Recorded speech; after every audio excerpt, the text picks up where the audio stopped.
Projekcija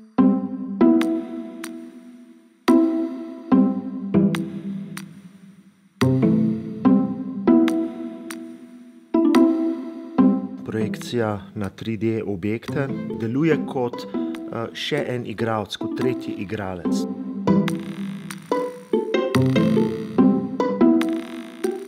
Se pravi, da je to nekaj, kar morajo igralci upoštevati, da to ni samo projekcija scene, ampak da je to aktiven element, aktiven igralec, vizualni igralec, ki v bistvu pomaga ustvarjati eno celoto.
Koncept mora od začetka upoštevati, da bo to predstava, ki bo aktivno uporabljala mapping, ne samo kot scenografijo, ampak da bo to pač nekaj aktivnega. Zato je v bistvu zelo pomembno, kako ta koncept zastavimo. In ta koncept, ki ga imam jaz, je kompleksen v tem, da so to zgodovinski elementi, zgodovinski dokumenti o Ljubljani, stare razglednice, stare fotografije, grafični listi in tako naprej, ki v bistvu v predstavi delujejo kot dokument, ampak oživijo.